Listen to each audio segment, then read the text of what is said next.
제가 풀러 신학교에서 들었던 수업 가운데 그 로버트 클린턴이라는 교수님이 계십니다. 이분이 강의하시는 라이프롱 디벨롭먼트라고 하는 그 강좌가 있었는데, 이제 이 로버트 클린턴 교수님은 이 기독교계에서는 뭐 세계적으로 알려진 그 리더십 분야의 그 대가라고 이야기합니다.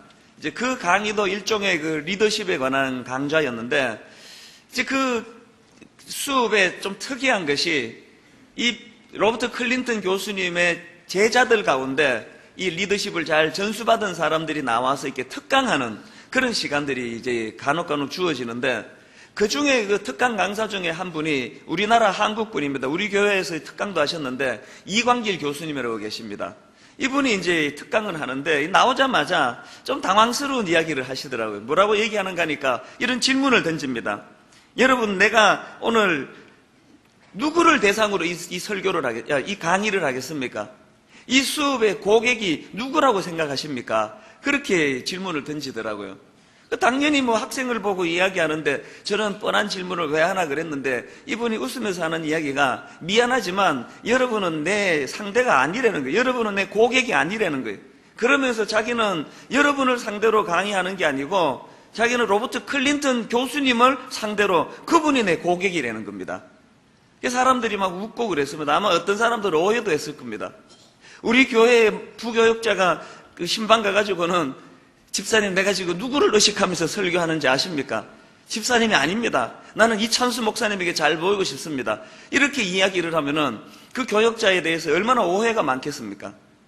이 로버트 클린턴 교수가 그런 이야기를 하는 거예요. 그래서 농담이겠지만, 내가 로버트 클린턴 교수님에게 잘 보여야 다음에 또 나한테 또 강의를 부탁할 거 아니겠냐고. 이제 그런 이야기를 하면서 이제 1시간 특강이 끝났는데, 제가 이제 수업이 다 마치고 그분 강의를 좀 이렇게 묵상하고 점검하면서 참 그 부분이 마음에 계속 머물더라고요. 왜 저런 말씀을 하셨을까? 아마 이제 리더십의 전수에 대해서 이제 그 강조하기 위해서 그런 얘기를 한 것 같은데, 제가 문득 굉장히 마음에 큰 깨달음이 있었습니다. 제 스스로에게 이런 질문이 던지시더라고요. 그럼 이찬수 목사는 누구를 상대로 목회를 하고 있는 걸까? 나의 고객은 누구일까? 당연히 뭐 성도님들이죠. 제가 여러분을 잘 파악해야 되고 여러분의 필요와 여러분의 여러 가지 중요한 것들을 잘 맞추어 드려야 될 책임이 있습니다. 그런데 제가 그 이광길 교수님 특강을 들으면서 깨달은 게 뭐냐 하면은, 그럼에도 불구하고 여러분은 제가 설교하고 목회를 하는 목회의 대상이지만 제가 의식하고 제가 인식해야 되는 대상은 여러분이 아니라는 겁니다. 저를 이곳으로 보내주신 하나님이 저의 고객이시라는 거예요. 그런 관점에서 제가 저를 돌아볼 때 상당히 많은 부분에 성도님들을 잘 섬기는 것이, 그것이 하나님의 일이요, 성도님을 시원케 하는 것이 하나님을 시원케 하는 일이 거의 대부분이에요. 그러나 어떤 경우에는 성도들을 만족하는 일과 하나님을 만족하는 일이, 이것이 일치되지 않을 때 나는 어느 쪽으로 기우는 목사일까, 그런 생각을 하면서 제가 그날 참 많은 시간을, 제가 생각하는 시간을 좀 가졌었습니다. 그러면서 제가 문득 깨닫게 되는 게 뭐냐 하면은, 이 땅을 살아가는 우리 모든 하나님의 사람들은 목사만이 아니고요, 이 땅에 보내신 하나님을 의식하고 하나님이 나의 고객이시고 하나님을 시원케 해드리고 하나님을 만족하도록 살도록 우리는 그렇게 특징 지어진 존재라는 사실을 다시 한번 점검을 해보았습니다. 이런 맥락에서 본다면은 오늘 본문 말씀은 상당히 의미가 있는 말씀이 담겨져 있습니다. 오늘 본문의 주인공 고넬료는 그렇게 유명한 사람이 아닙니다. 성경에 딱 오늘 본문 말고는 등장하지 않습니다. 그러나 그럼에도 불구하고 저에게 만약에 너 성경의 인물 중에서 부러워하는 사람을 한 5명 꼽으라 그러면 반드시 5명 안에 고넬료가 저는 들어가는 중요한 사람입니다. 제가 이렇게 고넬료를 부러워하는 이유가 있는데, 오늘 4절 말씀 때문입니다. 먼저 2절을 한번 보시겠습니까? 그가 경건하여 온 지방과 더불어 하나님을 경외하고 백성을 많이 구제하고 하나님께 항상 기도하더니, 그랬더니 4절에서요, 고넬료가 주목하여 보고 두려워 이르되 주여 무슨 일이니까? 천사가 이르되 내 기도와 구제가 하나님 앞에 상달되어 그 다음에 기억하신 바가 되었으니, 또 30절, 31절에도 보니까 고넬료가 이르되 내가 나흘 전 이맘때까지 내 집에서 제9시 기도를 하는데 갑자기 한 사람이 빛난 옷을 입고 내 앞에 서서 말하되 고넬료야, 하나님이 내 기도를 들으시고 내 구제를 기억하셨으니. 세상에 이것만큼 부러운 일이 있겠습니까? 그 하나님께서 기억하시는 인생, 그가 행하는 일들에 대해서 하나님이 의미를 두고 그를 기억하는 그런 하나님의 사람. 반대로 목사가 아무리 그 대교회를 일구고 모든 사람들이 존경한다 그러고 모든 사람들이 머리를 조아리는 그런 목회자가 되었다 하더라도 하나님이 별로 기억하지 못하는 인생이라면 그 성공한 목사가 아니지 않습니까? 그래서 저는 고넬료가 부러운 거예요. 이런 고넬료의 평가와 비슷한 그런 평가를 받았던 인물이 또 한 명 더 있는데 다윗입니다. 사도행전 13장 22절에 보니까 패하시고 다윗을 왕으로 세우시고 정언하여 이르시되 내가 이새의 아들 다윗을 만나니 내 마음에 맞는 사람이라 내 뜻을 다 이루리라 하시더니, 저는 옛날 성경에 그 마음에 합한 사람이라 이것이 늘 저에게 부러움을 사는 그런 대목이었습니다. 아무리 우리 생각에 그 다윗이란 놈이 이게 나쁜 놈이지, 이게 남의 그 부인을 건드려가지고 임신시키고 그런 놈이 올바른 사람이야. 아무리 우리가 그렇게 욕해봐야 소용없습니다. 왜? 하나님이 마음에 합한다는데, 하나님이 마음에 든다는데. 그 탕자의 비유의 그 둘째 아들도 마찬가지 아닙니까? 그 형이 길길이 날뛰면서 이런 배은망덕한 동생이 어디 있냐고, 이까짓 가치 없는 걸 위해서 뭐하러 살찐 송아지를 잡아주고 아버지는 잔치를 배설하느냐고 방방 뛰어봐야 소용이 없습니다. 아버지가 마음이 있다는데, 아버지가 그 둘째 아들에게 마음이 가신다는데 그럼 어떡하겠습니까? 그러니까 오늘 우리는요, 다윗을 보면서 그 탕자의 그 비유에 나오는 그 둘째 아들을 보면서, 그리고 또 오늘 본문의 고넬료를 보면서 우리가 해야 되는 건 뭡니까? 어떻게 해서든지 하나님 마음에 우리가 들기 위해서는 하나님의 취향을 좀 알아야 됩니다. 지금 선거철을 맞이해가지고 얼마나 많은 그 후보자들이 마음이 다 타겠습니까만, 그 후보자들이, 지혜로운 후보자들은 무슨 후보가 지혜로운 후보자입니까? 그 표 갖고 있는 사람들의 마음을 잘 헤아리는 사람, 어디에 마음이 잘 움직이느냐, 이게 중요한 거 아니겠습니까? 근데 이 겉만 보고 판단하는 인간들의 마음을 헤아리기 위해서는 자꾸 그렇게 인기 작전도 써야 되고 파퓰리즘이라 그러는데, 근데 우리 하나님은 어떤 곳에 마음이 주로 가시느냐는 거예요. 제가 가만히 보면은 하나님은 이렇게 완벽한 사람, 흠도 티도 없이 죄 안 짓는 사람, 그런 사람에게는 별로 매력을 못 느끼는 것 같아요. 이게 안도가 되잖아요.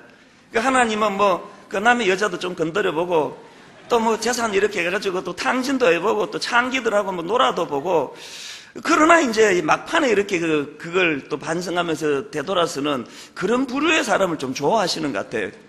얼굴이 확 펴지는 분들은 위로를 많이 받으시기를 바랍니다. 부인 속도 좀 썩이고, 그 남의 여자도 찝쩍거렸다가 감옥에도 가보고, 이런 여러 가지 못된 짓을 해도 그 마음을 돌이키는 사람. 둘째 아들보다 큰 아들이 더 문제라고 말하는 게 아버지를 헤아리지를 못하는 거예요. 이런 의미에서 예수 믿는 여러분들이 불철주야 노력해야 되는 거는 아버지 마음을 파악하려고 애쓰는 거예요. 우리 하나님이 어떤 취향을 가지는지, 뭘 좋아하는지, 뭘 기뻐하는지. 그런 맥락에서 오늘 이 본문이 참 중요하지 않습니까? 하나님께서는 어떤 사람과 더불어 일하기를 원하시는가? 내 마음에 맞는 사람, 그 사람과 더불어 내 뜻을 다 이루리라. 사도행전 13장에서 이렇게 말씀하신다면 우리는 하나님 마음에 맞는 사람이 되려고 애를 써야 한다는 사실입니다. 그런데 본문에 가만히 보니까 하나님께서는 구제하는 일, 기도하는 일, 그리고 이 두 가지를 조화를 잘 이루는 사람, 그 사람이 하는 일을 가치 있게 생각한다는 거예요. 그게 오늘 본문에서 이야기하는 겁니다. 왜 하나님은 우리가 구제하는 일, 그리고 기도하는 일, 그리고 이 두 가지 조화를 잘 이루는 그런 사람을 기뻐하시는가? 그 최근에 나온 책 중에서 그 행동하는 기도라는 책이 있습니다. 그 책에 보면은 기도가 약 그 세 가지 단계를 거친다는 거예요. 이 첫 번째 단계가 뭐냐 하니까 간구하는 기도예요. 간구하는 기도. 교회 다니는 사람의 절반 이상이 평소에 기도 안 합니다. 대부분이 기도 안 합니다. 시침뚝 따고 있어도 제가 다 압니다. 이 중에 절반은 지난 한 주일 동안 한 번도 기도 안 한 분이에요. 손 들어보세요. 내가 그 사람이다. 이 절반이 더 될 거예요. 단 한 번도. 식사 기도가 그게 기도입니까? 습관적으로 그냥 해치우는 의례 행사, 그것마저도 안 하는 분이 태반일 거예요. 그러니까 그런 분들에 비하면은 무슨 기도를 하든지 간에 하여튼 내가 주중에 기도했다. 그 대단한 일이에요. 그런데 그 기도가 첫째 단계가 뭐라고요? 간구하는 기도. 그 기도는 전부 이거 주세요, 저거 주세요, 이런 구하는 기도 아니겠습니까? 그런가 하면 두 번째 단계의 기도가 있는데 사귐의 기도라는 겁니다. 이 사귐의 기도라는 것은 하나님과의 관계에 초점을 맞추어 드리는 기도예요. 이 사귐의 기도는 간구하는 기도보다 훨씬 성숙한 기도입니다. 그런가 하면 세 번째 성숙한 기도가 뭐냐 하니까 행동하는 기도라는 겁니다. 이 기도는 하나님의 계획에 동참하도록 나 자신을 드리는 기도라 이야기합니다. 그 책에서 이 행동하는 기도를 정의하기를 우리가 원하는 것들을 하나님께 요구하는 것이 아니라 하나님이 원하시는 일을 우리가 하도록 구하는 기도, 이게 행동하는 기도래요. 그러니까 행동하는 기도가 왜 사귐보다 귀하고 행동하는 기도가 구하는 기도보다 중요한가 하면은 이 행동하는 기도야말로 이 땅에서 하나님 나라를 구현하고 이 땅에서 하나님의 뜻을 이루어 나가기 위해서 드리는 기도라는 겁니다. 그러니까 제가 간혹 드리는 말씀이요, 우리가 하나님 앞에 이 무거운 어깨를 다 내려놓게 해달라고 하는 기도, 이건 간구하는 기도입니다만, 하나님 내 어깨에 지워진 이 짐들을 거뜬히 지고도 남을 튼튼한 어깨를 주시옵소서. 이 기도는 행동하는 기도예요. 오늘 우리는 기도 안 하는 것도 문제지만 기도가 너무 얕은, 너무 저속한, 전부 그냥 어린아이처럼 내 필요에 따라 주세요 하는 이런 기도만 가지고는 안 된다는 게, 우리 기도는 행동하는 기도여야 된다. 그 행동하는 기도 속에는 구하는 기도 포함이 되고 아버지와의 친밀한 마음, 아버지의 마음을 얻으려고 하는 이런 기도까지가 다 포함이 되는 겁니다. 그래서 저는 오늘 여러분들과 함께 본문을 가지고 이 두 가지 항목을 좀 점검하기를 원합니다. 첫째로는 기도 생활의 점검입니다. 여러분 그렇게 기도 안 하셔도 되겠습니까? 아무 문제가 없는 그게 진짜 문제예요. 기도 안 해도 하나도 불편하지 않다는 게 뭘 의미합니까? 우리의 사이클이 너무나 세상의 주파수가 맞춰져 있기 때문에 불편을 느끼지 못해요. 우리의 주파수가 하나님께 맞춰져 있으면 기도하지 않고는 굉장한 불편을 느낍니다. 그리고 우리가 드리는 이 기도가 이게 옳은 기도인가? 하나님 마음을 알아간다는 것. 저는 오늘 새벽입니다. 이른 아침에 일어나가지고 그 하나님의 심정이 마음에 이렇게 와닿는데, 이게 참 우연의 일치인지는 몰라도 노래 하나가 그 새벽에 제 귀에 들려졌는데요. 저는 그 노래 잘 몰라요. 그래서 악보를 구해왔는데 이걸 다 잘 부를 자신은 없고 나중에 제대로 배워서 한번 불러볼게요. 제대로 아는 노래도 그 지경인데 이걸 내가 이렇게 잘 부를 자신이 없습니다. 근데 이런 뜻이에요. 아버지 당신의 마음이 있는 곳에 나의 마음이 있기를 원해요. 아버지랑 내 눈물이 고인 곳에 나의 눈물이 고이길 원해요. 도와주셔서 너무 감사합니다. 이 찬양이 새벽에 들려지는데 얼마나 구슬픕니까, 이 곡조 자체가. 아버지 당신의 마음이 있는 곳에 나의 마음이 있기를 원합니다.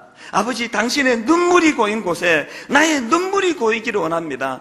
내 새벽에 일어나가지고 참 많은 생각을 했습니다. 저는 목사 아닙니까? 여러분은 세상살이 하느라 직장생활 하느라 그렇다 치고 저는 24시간 불철주야 성경을 들여다보고 말씀을 묵상하고 준비하는 목사 아닙니까? 그런데 과연 저에게 이 아버지 마음이 있느냐는 거예요. 오늘 이 시대를 바라보면서 오늘 너무나 변질되고 너무나 타락하고 지도자가 없어서 오늘 신음하는 이 민족을 바라보면서 우리 아버지의 마음, 그 아버지의 눈물이 고인 그곳에 내 눈물도 고이고 있는가? 아버지는 지금 이런 일 때문에 눈물이 고여 있는데 나는 지금 저 문제 때문에 온통 마음이 다 뺏겨 있지는 않은가? 그런 생각을 하면서 많은 생각을 제가 하게 되더라고요. 그래서 이 찬양이 또 뭐 곡조가 얼마나 구슬픈지 이 새벽에 제가 참 많은 생각을 했었습니다. 여러분, 기도의 출발은 여기서부터 시작하는 겁니다. 아버지의 마음을 헤아리고 싶은 거예요.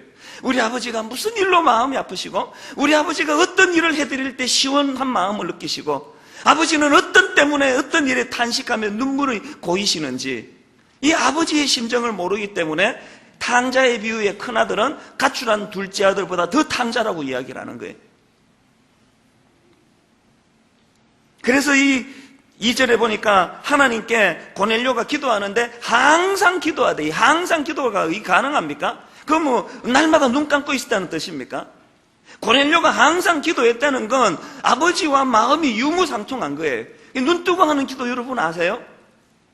저는 새벽에 일어나면은 모든 만물이 다 고요한데 어제까지 있었던 복잡하고 막 얽혀있고 막 다 내려놓고 때려치고 싶고 그런 막 여러 가지 얽힌 것들이 자고 나면 싹 없어져요. 그래서 굉장히 깨끗한 내 마음의 그 도화지에 새벽에 눈 뜨자마자 저는 하나님 앞에 거실을 걸어가면서 이렇게 눈을 뜨고 기도합니다. 하나님, 어제까지 그렇게 복잡하고 산만하고 어제까지 그렇게 여러 가지 막 얽혀있던 것들이 싹 정리되게 해주시니 너무 하나님 감사합니다. 그리고 하나님 앞에 항상 먼저 드리는 기도가 이거예요. 하나님, 오늘도 실수하지 않게 해주세요. 얼마나 내가 나를 못 믿으면 이런 기도를 하겠냐고요. 하나님, 오늘도 내 입술에 파수꾼을 세워주시옵소서. 예민할 때 예민하고 좀 둔할 때는 둔할 줄 아는 목사가 되게 해주세요. 맨날 그 둔할 때는 예민하고 둔해야 되는 예민해가지고 뭐 누가 나보다 더 앞서는 거 아니냐, 누가 나보다 더 인기가 있느냐, 뭐 이런 데 굉장히 예민하고, 예민해야 되는 데는 아버지의 눈물, 성도들의 신음소리, 성도들의 고통, 이런 데는 둔하기 짝이 없는 목사가 돼가지고 눈 뜨고 하나님께 기도하는 게, 하나님, 오늘 내가 예민할 때 예민하고 둔할 때 둔한 목사가 되게 해주세요. 오늘 내가 흩은 말 내뱉지 않게 해주세요. 나를 만나는 한 성도 한 성도가 나로 인해서 즐거움이 되게 해주세요. 하나님, 나의 능력 없는 거 아시지 않습니까? 샤워하면서도 기도하세요. 샤워하면서도 기도하면. 운전하면서도 여러분 뭐 하세요? 우리나라 같이 이렇게 차 막히기 좋은 이런데 운전하면서 기도하세요. 눈 뜨고 기도하세요.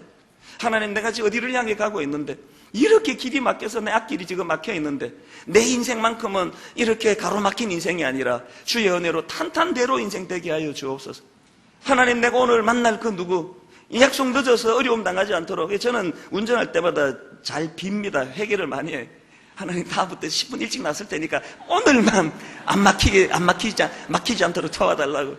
일찍 못 나선 거 이건 내 잘못인데 하나님, 그래도 어떡합니까? 좀 조치를 취해 주세요. 한 번은 장례식에 늦어가지고 죽겠더라고요. 장례식 시간은 막 조급한데 점점 늦어지는데 막 얼마나 열심히 기도했는지 모르면 하나님, 어떻게 이 앞에 이 차들 어떻게 좀 해달라고 막 열심히 기도하고, 그래서 59분에 도착한 줄도 59분에 막 숨이 차게 뛰어내려갑니다. 저는 여러분들이 하나님의 심정을 헤아리고 하나님과 유무상통하고 삶 속에서 항상 하나님과 기도하는 여러분 되시기를 바랍니다. 그런가 하면 두 번째로 점검해야 할 것이 있는데 자선행위의 점검입니다. 2절을 보니까요, 백성을 많이 구제하고 하나님께 항상 기도하더니, 누가? 고넬료가 그랬단 말이에요. 근데 저는 여기에서 중요한 게 뭐냐면 순서예요. 고넬료가 보니까 기도하기 전에 구제를 먼저 했어요. 2절을 보십시오. 백성을 많이 구제하고 그 다음에 하나님께 항상 기도하더니, 오늘 교회가 이 세상에서 이 사회에서 비난받는 이유는 뭡니까? 기도 많이 강조합니다. 기도 강조 안 하는 교회가 어디 있습니까? 기도 강조 안 하면 그 목사는 쫓겨나요. 그래서 많이 강조해야 됩니다. 그 기도가 뭐 날마다 뭐 철학기도, 새벽기도, 뭐 토요 새벽, 금요, 뭐 기도가 많이 교회가 강조되는 것에 비해서 고넬료처럼 기도하기 전에 먼저 구제하는 일은 거의 강조가 되지 않았다. 이게 좀 과장입니까? 별로 과장이 아니라고 저는 생각합니다. 여러분, 기도 안 하는 이것도 문제지만 기도만 하는 그것도 문제라는 거예요. 왜? 그 기도가 너무나 관념화되고 이론화돼가지고 힘이 없는 기도예요. 고넬료는 하나님께 기도하기 전에 실제적으로 자기 주머니를 던져서 구제했습니다. 여러분, 이 주머니에 헌신이 없는 신앙은 그거 100% 가짜예요. 지갑에 헌신이 없는, 그 교회에다 헌금 많이 하라는 뜻이 아닙니다. 우리 지갑에 헌신이 없는 그 헌신은 그거 전부 다 그건 말장난에 불과해요. 오늘 우리 그리스도인들에게 있어서 얼마나 부끄러운 모습이 이 기도와 구제의 깨어진 균형입니다.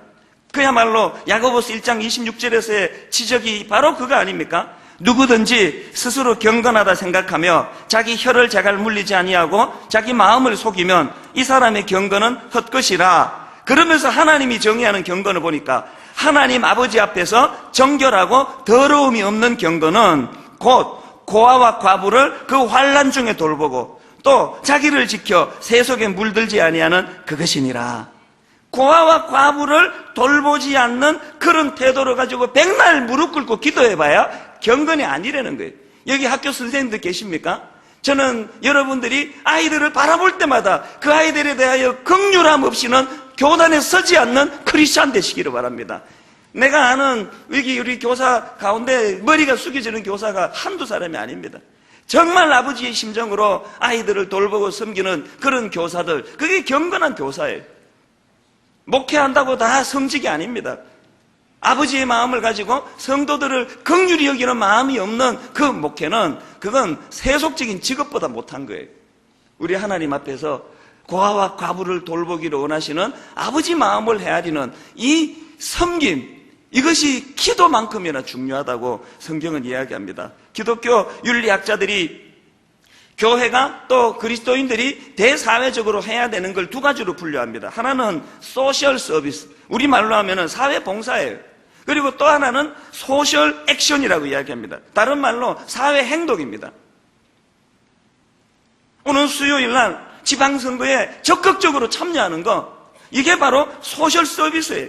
아니요, 소셜 액션이에요. 사회 행동이에요. 꼼꼼히 어느 후보가 정말 우리 이 나라를 위해서 애쓰는 사람인지, 그냥 뭐 적당하게 난 이 당 좋아하니까 난 여기 찍어, 옳은 태도가 아니에요. 반드시 선거에 참여하세요. 그리고 꼼꼼히 그 후보자들을 여러분들이 그 집으로 보내오는 그 내용들을 살펴보고 조사를 하고 인터넷을 뒤지고, 이것이 사회 행동입니다. 그런가 하면은 환경을 보존하기 위해서 이 와이셔츠 한 번만 입어도 되는 거, 두 번 입는 거, 이게 여러분 이게 무슨 구질구질하게 이렇게 생각하시면 안 됩니다. 땀 냄새가 좀 배어도 이게 사회 행동입니다. 주부들 그 세탁 비누를 내가 그냥 3컵 넣으면은 뭐 속은 시원할지 몰라도 2컵만 넣고 참는 거, 그게 사회 행동이에요. 아니 뭐 나는 뭐 부자인데 뭐든지 내 마음대로 흥청망청 쌓아놓거나 살 수 있어. 그럼에도 불구하고 하나님을 의식하고 하나님의 이 명령을 의식하면서 절약하면서 사는 거, 그게 사회 행동이에요. 오늘 교회가 기도는 엄청 강조하면서 이런 것만 거의 언급이 되지 않는 거예요. 그러니까 의식 없는 종교라고 비난을 받는 게, 이 나가면서 와이셔츠 검사를 다 해야 됩니다. 이 목 뒤집어보고 깨끗한 사람들은 반성해야 됩니다. 저도 오늘 새로 갈아입고 왔습니다. 그런가 하면은 소셜 서비스가 뭡니까? 왜 우리가 지금 기아 대책과 함께 저 노인복지가 우리가 아는 노인도 아닌데 저 노인들이 지금 하루에 몇천 명이든가 만 몇천 명이 지금 등록해 있는 노인복지관에 연간 우리가 지금 수억 대의 돈을 거기다가 왜 갖다 바칩니까? 이게 소셜 서비스예요. 사회봉사예요. 저 노인복지관 한 곳에만 지금 우리 교회 성도들 지금 100수십 명인가 200수십 명인가 가서 밥해서 봉사하고 대접하고, 그 무슨 돈 한 푼 안 나오는 그 일을 뭐하러 그런 일을 합니까? 정신 나간 사람들 아닙니까? 이게 사회봉사예요. 우리가 여기에 또 에듀투게더라고 월드비전과 함께 그 교육 사업을 하는데, 그 지난번도 말씀드렸잖아요. 그럼 무슨 돈 한 푼 안 나오는 그 일을 위해서 우리 어떤 성도는 전라도 광주로 이사를 가는데 이것 때문에 이사 날짜까지 미루고 왜 이런 일을 해야만 되느냐고요. 이게 하나님이 우리에게 명하시는 사회 섬김이기 때문에 그렇습니다. 이런 일들을 오늘날 교회들이 정말로 다시 한번 회복을 해야 된다는 겁니다. 그래서 오늘 이웃 사랑부의 날로 이렇게 정한 것은 특정한 몇몇 사람만이 아니라 우리 모든 이 예배하는 사람들이 마음에 부담을 가지라는 거예요. 제가 오늘 영상을 2개 준비했는데 먼저 그 중에 첫 번째 영상을 한번 보시기를 바랍니다. 우리 교회 이웃사랑부의 그 활동들을 보시고요. 또 나누어 드린 이 가이드북을 보시면서 여러분이 어느 분야라도 참여하시기를 원합니다. 우리 같이 영상을 보시도록 하겠습니다.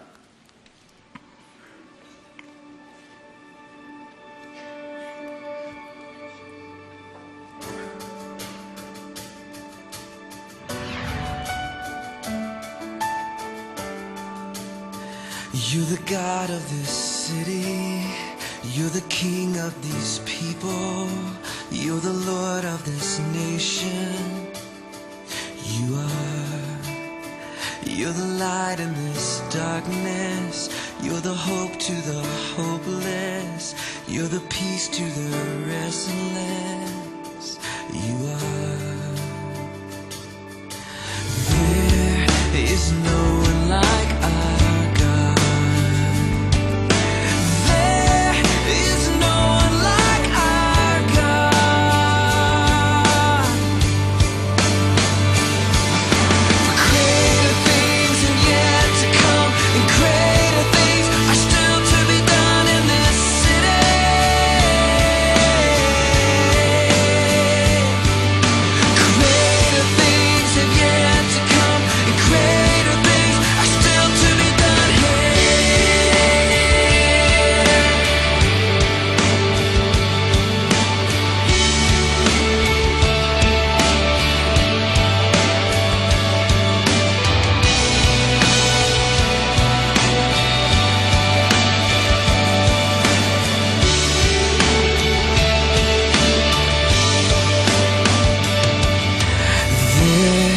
There's no one like our God. There is no one like you, God. Greater things have yet to come, and greater things are still to be done. We believe in you, God. Greater things have yet to come, and greater things are still to be done in this city.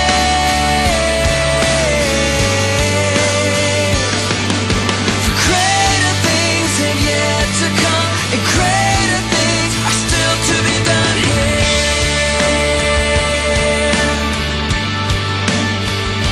Greater things still to be done here.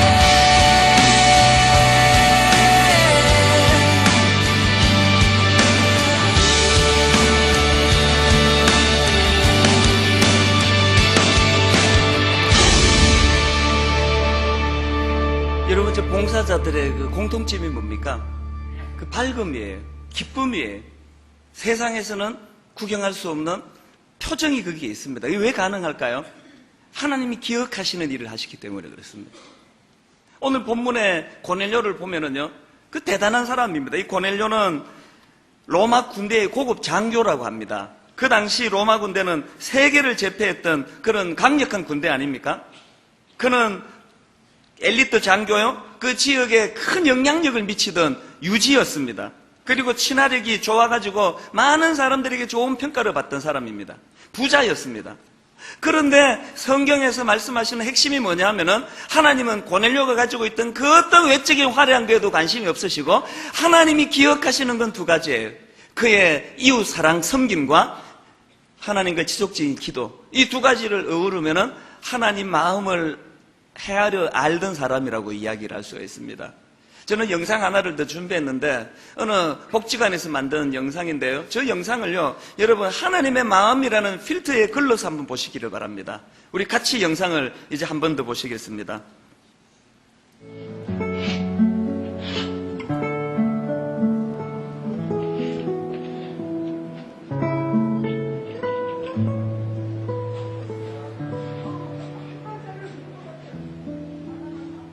엄마, 늙어서 배고파요.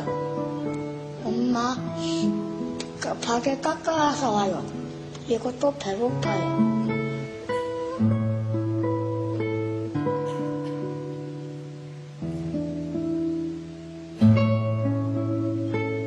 나는요, 엄마 배고플 때는요, 그게 그냥 타봐요, 나. 나 그냥 타고요. 혼자 탈 때는 아니요. 정말 무서웠어요. 근데 지금이요, 저때 이제 안 무서워요.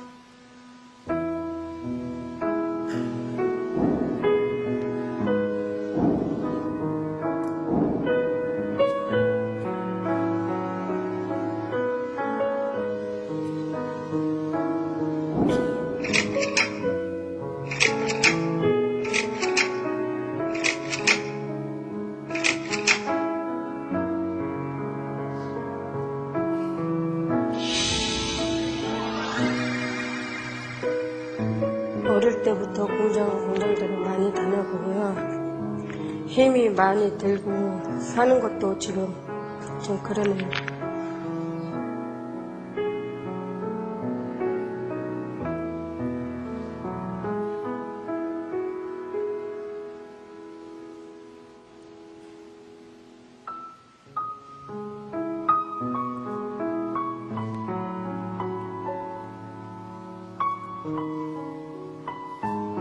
너무 마음이 더 따뜻해요. 그럼 나는 엄마가 더 좋아요.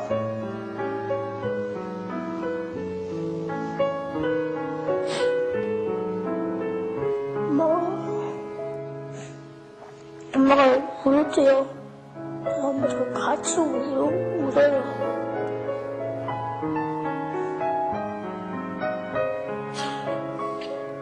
원래 저도 지금 아직 확실히 한글을 잘 못 배워요. 나같이 이렇게 살지 말라고 내가 주한테도 당부를 하고 그래요. 내가 이렇게 사니까 어차피 주호도 이 다음에 이렇게 살까봐 걱정스럽고요.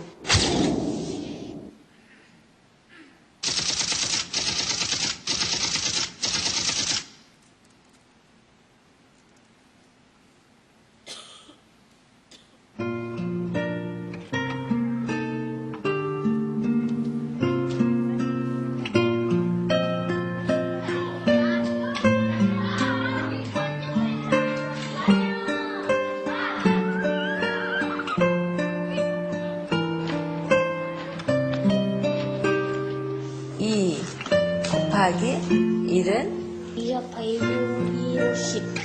2, 6, 11. 12. 12. 2, 7은 2, 7은 19? 그동안 주호가 학습적인 도움을 하나도 받지 못했거든요. 이제 공방에 와서 더하기, 빼기, 또 구구단을 이제 시작했어요. 주호한테는 결코 늦었다고 생각하지 않습니다. 이제 시작이에요. 열심히 노력해서 일단 2나 3날이요. 다 노력해서 나 이제 9대까지 갈 거예요. 온통 구름으로 커튼을 찬 것 같았습니다. 주인은 아주 조용합니다. 니트를 그리는 생각이 근데 그거 꿈이 없었는데요. 먼저 보그레니까 꿈이 생겼어요. 이거 군대 가야지예요. 네, 이렇게 열심히 노력해서요. 돈을 타고 엄마를 한 거 사고 정말 멋지게 살 거예요.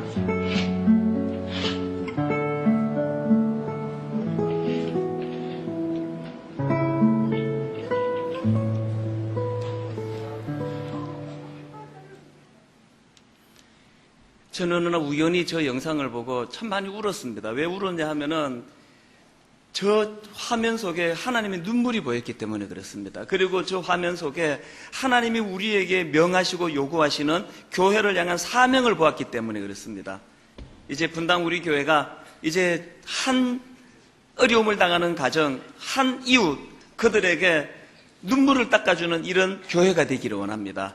저는 저 영상을 보면서 떠올랐던 찬양이 하나 있습니다. 우리들의 찬양 285번인데요. 가사가 이렇습니다. 사망의 그늘에 앉아 죽어가는 나의 백성들, 절망과 굶주림에 갇힌 저들은 내 마음의 오랜 슬픔, 주어가 하나님이세요.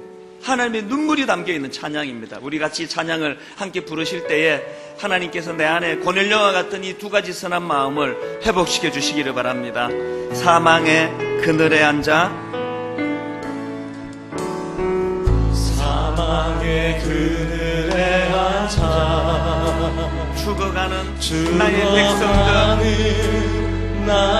백성들 절망과 굶주림에 갇힌 저들을 절망과 굶주림에 갇힌 저들을 내 마음에 오랜 슬픔 고통의 멍에에 매여 고통의 멍에에 매여 울고 있는 나의 자녀들 울고 있는 나의 자녀들 나는 이제 일어나 나는 저들의 멍에를 이제 걷고 일어나 저들의 멍에를 걷고 눈물 씻기기 원하는데 눈물 씻기기 원하는데 하나님이 누구가 구애를 하게 원하시니 누가 내게 부러지죠 누가 내게 부르짖어 저들을 구원케 할까 저들을 구원케 할까 누가 나를 위해 가서 누가 나를 위해 가서 나의 사랑을 전할까 나의 사랑을 전할까 나는 이제 보기 원하네 나는 이제 보기 원하네 나의 자녀들 나의 자녀들 사랑하는 그날 기쁜 찬송 소리 하늘에 기쁜 찬송 소리 하늘에 웃음소리 온 땅 가득한 그날 웃음소리 온 땅 가득한 그날 여러분 오늘 같은 설교는 이 머리로 듣는 설교가 아닙니다. 모르는 얘기가 하나도 없습니다. 오늘 이 설교는 눈물로 듣는 설교예요. 우리 가슴으로 듣는 설교예요. 하나님 오늘도 어떤 일을 애통해하고 계시는가? 나는 무슨 일로 지금 취해 살고 있는가? 고넬료처럼 화려한 스펙을 자랑하고 그것을 하나님 알아줄 것이라 생각하는 건 우리의 너무나 영적인 무지함입니다. 하나님은 우리가 이 세상에서 어떤 업적을 남기고 살았는지 관심 없으십니다. 하나님은 오늘 두 가지 말씀하십니다. 너에게 긍휼이 있느냐? 연약한 이웃에 대한 눈물이 있느냐? 섬김 있고 구제가 있느냐? 그리고 아버지 마음을 헤아리는 행동하는 기도가 있느냐? 우리 오늘 한 2분간만 이 시간 하나님 앞에 자기를 좀 돌아보고 점검하고 결단할 힘을 달라고 한 주 내내 연약한 이웃을 위해 단 1분도 시간을 내지 않는 이게 정상입니까? 내가 가지고 있는 모든 물질을 내 탐욕만을 위해 사용하는 게 이게 정상입니까? 하나님 앞에 이 시간 나지막하게 기도할 때 주님 머리로 깨닫는 설교가 아니라 가슴으로 결단하는 설교가 되게 하여 주시옵소서. 눈물을 회복시켜 주시되 아버지의 눈물을 회복시켜 주시옵소서. 우리 같이 기도하시겠습니다. 하나님 아버지 오늘 이 예배 가운데 아버지의 심정이 회복되게 하여 주시옵소서. 오늘 교회가 오늘 예수 믿는 크리스찬들이 고넬료와 같이 하나님에게 기억되는 인생이 되기를 원합니다. 그러기 위하여 하나님 아버지 우리 삶 속에 아버지의 눈물을 마음에 담기를 원합니다. 오늘 이웃 사랑부를 위하여 애쓰는 많은 아버지 봉사자들을 주님이 축복하여 주시고 오늘 이곳에 예배하는 많은 아버지 주의 자녀들에게 이웃을 섬길 수 있는 믿음을 허락하여 주시옵소서. 온통 내 자식, 내 문제, 내 가족, 나 자신의 어떤 유익을 위하여만 살아가는 이기적이고 탐욕적인 크리스찬이 아니라 하나님 아버지 이 세상을 섬기며 사회를 섬기는 아름다운 성도, 아름다운 교회 되게 하여 주시옵소서. 하나님 아버지 오늘 이 예배를 불쌍히 여겨주시옵소서. 하나님 아버지 오늘 이 예배는 우리들 가슴으로 드려지기를 원합니다. 오늘 이 예배는 본당 안에서 뿐만이 아니고 마당에서 봉사하는 여러 부스를 돌아보면서 하나님 마음이 움직여지는 예배가 되기를 원합니다. 하나님 우리가 기도하지 않는 것도 문제지만 날마다 나 자신에게 집중되어 있는 기도를 주님 불쌍히 여겨 주시옵소서. 행동하는 기도가 되게 하시고 하나님과의 사귐이 있는 기도가 되게 하여 주시옵소서. 무엇보다도 하나님 고넬료가 보여준 모본 그는 기도하기 전에 이웃을 구제하고 섬기는 일에 힘을 썼다는 사실을 우리 모든 예배하는 그리스도인들이 깨달아 아는 은혜를 허락하여 주시옵소서. 감사드리옵고 예수님 이름으로 기도드립니다. 아멘. 이제 우리 자리에서 일어나셔서 찬송가 574장 부르시는데요. 여러분 나가시면은 이 이웃사랑부 부스가 설치되어 있는데 저기 안쪽으로도 많이 있습니다. 한번 이렇게 둘러보고 가시는 것이 그것이 바로 예배입니다. 우리 가사를 생각하시 찬양하고 이제 예배를 마무리하겠습니다.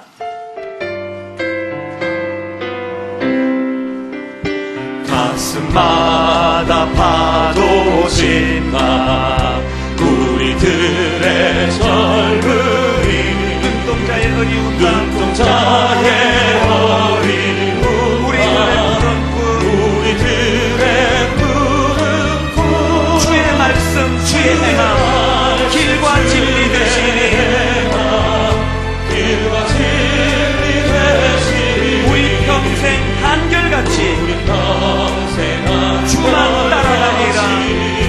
주만 따라 살리 여러분 다시 한번요. 우리 찬양 1절 다시 부르기 전에 여기에 젊은이는 나이를 말하는 게 아닌데 나이는 숫자예요. 여기에서 젊은이는 나이가 아니에요. 오늘도 이런 꿈을 가지고 푸른 꿈을 가지고 내가 호흡하는 것이 내가 여기 살아가는 것이 여러분 자녀 교육할 때 너 공부 열심히 해. 좋은 대학 가야 돼. 그 필요한 교육이 교육이에요. 그러나 그 다음 한마디 빠뜨리면 안 돼요. 네가 반드시 성공해야 되는 이유가 있는데 이웃을 섬겨야 돼. 이게 빠져있는 교육이면 안 된다는 겁니다. 우리 다시 한번 가사를 생각할 때 하나님 내가 주 안에서 나이를 불문하고 젊은이 되게 하여 주시옵소서. 이런 뜻을 가지고 한 번 더 찬양합니다. 가슴마다 파도친다 가슴 뛰는 인생 되십시오. 가슴마다 파도친다 우리들의 젊은 눈동자에 어리운다 눈동자의 어린 우리들의 푸른 꿈 우리들의 푸른 꿈 주의 말씀 주의 행함 길과 진리 되시니 우리 평생 한결같이 주만 따라 살리라 따라